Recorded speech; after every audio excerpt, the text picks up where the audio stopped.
Bamboo prints that fail successfully, a new version of the Prusa XL, and, spray foam. All this and more, Print Fix Friday, episode 100. This one's a meme episode, so we're gonna have a little bit of fun. Let's get into it.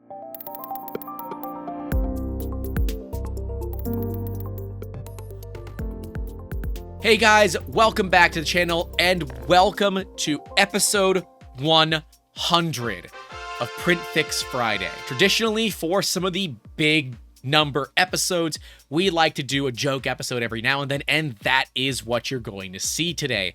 We're gonna make fun of some people, we're gonna take some shots at ourselves, and you know I'm gonna take a couple of shots at Bamboo. I kinda have to. We have some interesting ones for you today where we will make fun of some stuff, and then we're also gonna fix some stuff. So don't worry, this isn't a complete and utter waste of your time. But sit back, relax, and enjoy. Smash that like button. Tickle the subscribe button if you haven't. And if you do want to support us, ways to do that are in that description down below. Of course, submit your fails to us directly, YouTube at 3dmusketeers.com. But enough of the call to actions that everybody skips anyways. Let's jump right into fixing some fails. Did you hear about successfully spinning print? I've had an issue like this before, but not on a Bamboo. Let's take a look. We have an X1 Carbon here that is using an aftermarket plate, and that aftermarket plate gave up. It spun perfectly on axis, which is kind of hilarious to me. So maybe this was like a print in place part and the outside came undone, but the inside still stayed in place, or they just got incredibly lucky that it didn't get knocked around somehow. I've had parts come off of build plates before on every printer that we have, not just the Bamboo, but I don't think I've ever had any of them do this one. I saw it, I laughed, and I said, this is perfect for episode 100. This is a crazy one. We've had this happen on a resin printer where the build plate came loose and it started to twist as we were printing. But in this particular case, it looks like it didn't get clocked perfectly, but I'm really curious if the part still worked for the purpose that you needed it for. Obviously, it did this because it's white filament, and white is obviously the worst color of filament. For those who don't know, white filament is made with titanium dioxide, and the white filament that is opaque is one of my least favorite colors out there because it shows so many print issues that just simply don't exist. If your layers aren't perfectly aligned, it will cast a shadow, and that shadow will look so much worse than the actual problem itself might be. So if you're using white filament and you have some problems, change colors and see if that helps. If you need to use white filament, I'm sorry, you can try design white from Printed Solid. It's as close to regular white as I like to get. Personal preferences be what they are. Ah yes, the new Prusa XL. Looks like Joe put on a couple of pounds. I know what this feels like. For those that don't get the joke, this is a fattened Joe Prusa here, and the joke is that this is the XL that everybody was getting. This was posted in our Patreon Discord months ago, before the XL was even shipping, and so it was a lot funnier back then. But now that the XL is actually shipping, yeah, you know, it's just kind of a fat joke, I guess. Is this in bad taste? I don't care. It's a meme episode. We're allowed to do things like this. We're having a bit of fun. But I'm told that the kits are starting to ship relatively soon. So I'm really excited to get the 5-tool head semi-assembled printer that we ordered nigh on 2 years ago, or more than 2 years ago, maybe. I honestly don't know how long it's been, but we have such a specific use case for it here in the shop that I'm willing to wait. And with the reliability of my Bamboo, and oh yeah, it's back to its old problems. We'll get into that toward the end of the video. It would be nice to have a tool changer. And of course, tool changers use way less filament because they don't need to purge the way that a single tool head multicolor or multi-material might need to. They only have a small prime tower to basically get the back pressure correct in the hot end itself. I'm excited for it. Let me know if you guys are in the comments below. 3D printing groups be like, definitely wet filament. Look at my Roxapus. STL. But is it food safe? No, it's not food safe. What's the best 3D printer under $300? I actually know the question to this now. It's the SV06 or the SV06 Plus. Look, I almost ran out of filament. It's like basically every printer on the planet now doesn't come with a filament runout sensor. They all basically come with it. And if your printer doesn't have a filament runout sensor, either add it or just use that as an excuse to get a new printer. Option B is more fun. Dried my filament in the oven and it melted. Yeah, we've shown those off a few times. Your oven is not good to put filament in. Use a dryer or a dehydrator or something that is designed to hold really tight temperatures.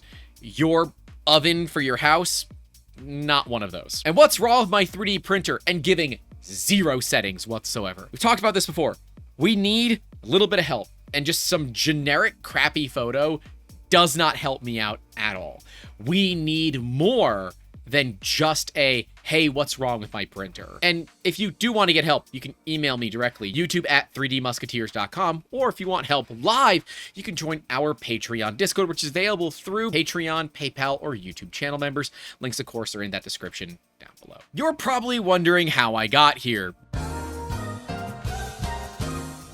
Yeah, I am very much wondering how the hell you got here, and I appreciate this. This is a 3D printing memes channel for Reddit. I think, yeah, I was gonna say, it looks like it was spray foam. Yep, it was. This person decided that they were going to try to fill their print with spray foam. And the first 2 worked, but the third one didn't. Oh no. Oh God. Mild insulation as well. First 2 worked, then I didn't pay enough attention. Oh man. Yeah, don't put spray foam in your prints, please. You can pause your 3D printers mid-print so you don't end up with, I'm not even gonna tell you what that looks like, but it ain't good. You can pause your print. You can fill your part. You can keep going. We've seen people use sand before. We've seen them use foam like this, but more of like a 2-part foam, not one that expands, because expanding foam is obviously a little bit difficult to control how much it expands, and if you overfill it, it can be a bit of a problem. But use the pause feature in your printer. It's there for a reason, and it can help you stop this from happening. You don't want that to happen. You want to pause the printer. Please, pause your printers. We like to actually design it into the exterior of the part, where we can put a steel slug or something like that on the bottom of the part, and then just cover the bottom with either a printed part that we glue onto it, or my preferred method, which is some sticky back felt. So you get the weight, and then you also get a non-marring surface that also then holds that piece of steel in. We do, of course, glue it in with some sort of construction adhesive by scuffing up both sides, tossing some glue in there, sticking it in, covering it. That does a lot for what we're looking for, and it has always worked for me. The foam side of things, I just can't get behind. Pause your dang printers, people. Don't be like this person. You spin me right round, baby, right round. This is what happens. And if you haven't done this before, you will do it. And those of you that resin print know exactly what's happened here. This is what happens when you forget to change from wash to cure in your wash and cure stations. And you put all your parts on your plate, you click go, and it's on the wash setting. So it goes to spin real fast, and the centripetal force pushes everything to the outside edge, flinging it against the container. And while that is a bit of a, oh crap, shut it off moment, theoretically shouldn't damage anything because it's not like they're stuck to the plate itself for the curing process. Just make sure to click the button on the left before you click the button on the right if you are going to switch from wash to cure or vice versa. Have you done this one before? I have definitely done it more than a couple of times. Let me know in those comments below. Somebody in the props department forgot to enable ironing in the slicer. FUBAR on Netflix. We can actually see that this part is 3D printed, which I think is hyper cool. We're actually working on a video where we curate a bunch of 3D printing inside of TV shows, movies, and that kind of thing. So if you know of some 3D printing in the media at large, let us know, because I'd like to be able to include it. Maybe do a series on it where I look at and react to how they're utilizing 3D printing. I actually just saw one. I was watching Kaleidoscope on Netflix, and they used a 3D printer to get past facial recognition. Some things that people use 3D printers for is just absolutely stupid. And there are other times where they do a great job. This, to me, is kind of exactly what I would expect. And yeah, I would agree, somebody forgot to enable ironing. But 3D printing has been amazing for prop departments worldwide. because they can make parts fast, where they don't have to make something out of brass anymore with the black lettering. That is all printed, and if they wanted, they could even do a color swap to get it to where they are. Although, to me, this appears that the entire part was black, and they painted the gold that you see on it to appear like brass. I would agree that adding ironing to this would help quite a bit, but outside of the keen-eyed among us that say, oh, that's 3D printed, no one's really gonna notice, and no one's probably gonna care. So it just is we're just gonna send it. It is cool to see, though, especially when we see some really interesting adaptations of 3D printing that are used in a, reasonable, practical method. Movie studios enable ironing, when your writers and your actors stop striking because you don't pay people well enough and you want to 3D scan extras and then use their likeness in perpetuity, shame on you for doing that. And while I am a big fan of 3D scanning for the purpose of reproduction, I am not a big fan of 3D scanning for the purpose of saving money by using AI to fake your actors and actresses. That is not okay. Anyways, I don't want to get into this too much. If you guys do want to hear me talk about it, let me know. Maybe we'll do a podcast episode on all about 3D scanning in movies and why I think there's a lot of value, but the way that we look at saving money these days and the way that some companies look at capitalism, it really worries me for the future of, well, media in general, but really just the workforce in general. And now for an update on my Bambu.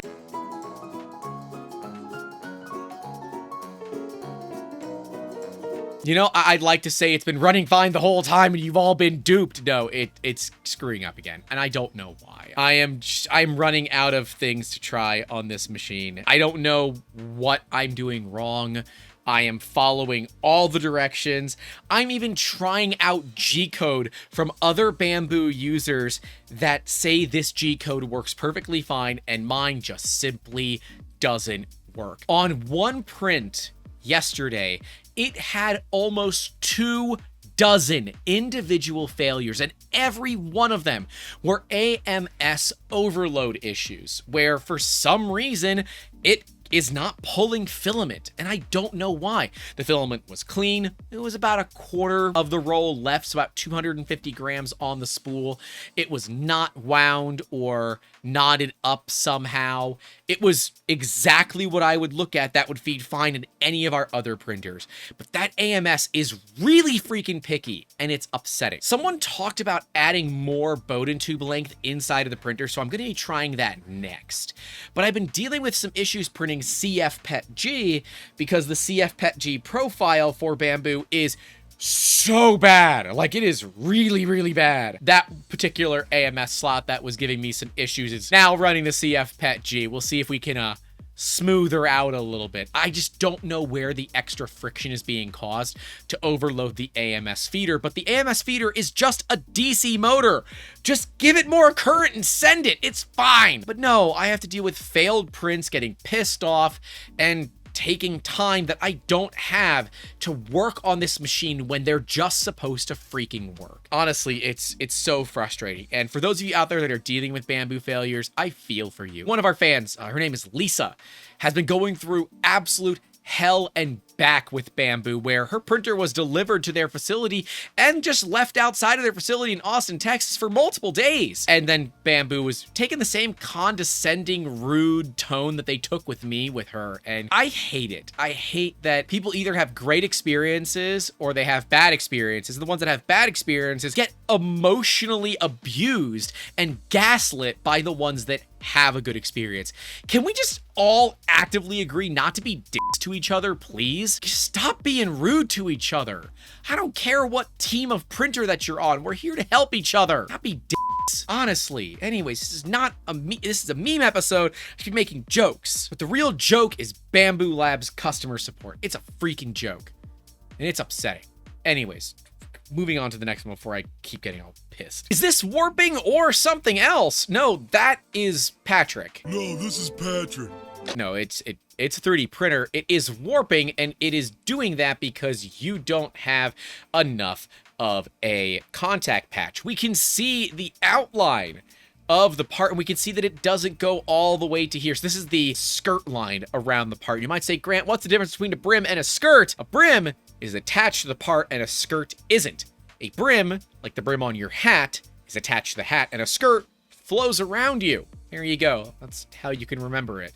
Even though I screw up and did a take where I said brim. Technically, it's a brim with a lot of gap, all right? Don't at me in the comments. But this is a case where the part is either not properly oriented or it's got some geometry that is keeping it from touching the build plate everywhere. No, this is Patrick.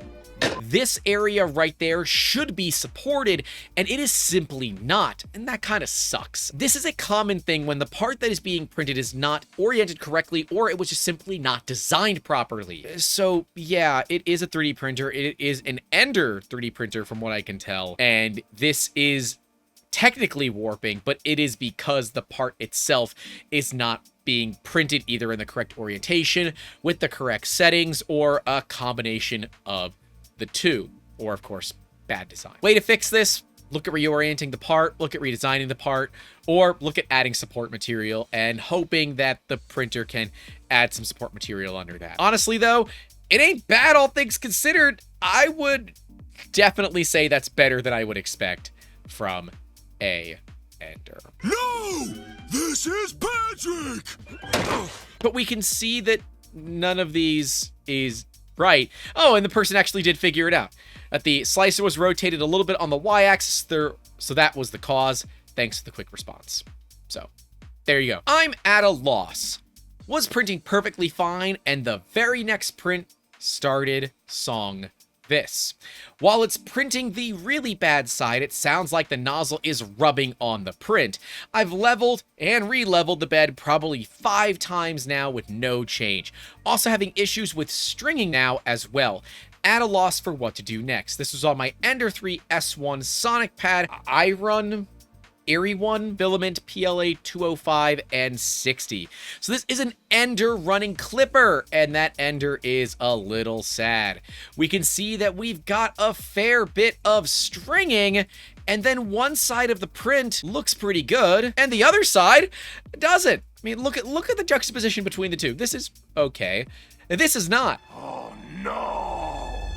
And then we have this, which is lots of stringing. I swear, if one of you tell me it's wet filament, it's not wet filament. And the reason we know it's not wet filament is because this side looks fine. What this is, obviously, is they just have fuzzy skin enabled for one side and not the other.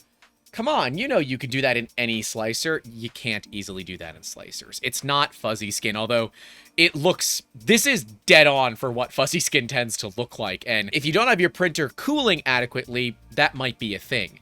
But with an Ender, specifically these Ender 3s, they only have cooling from one side, and it is clear which way that Benchy is facing. It's time to get better cooling for your printer. What does that mean? That means you gotta print a new cooler or slow the thing down. We know they're running fast because they are using a Sonic Pad, and the Sonic Pads are basically Clipper computers, right? It's a high variant of some sort, running some hodgepodge together version of Clipper with God knows whatever extra spicy stuff the companies want to hide in it in terms of backdoors, Trojan horses, and the other malwares that tend to be a bit of a problem.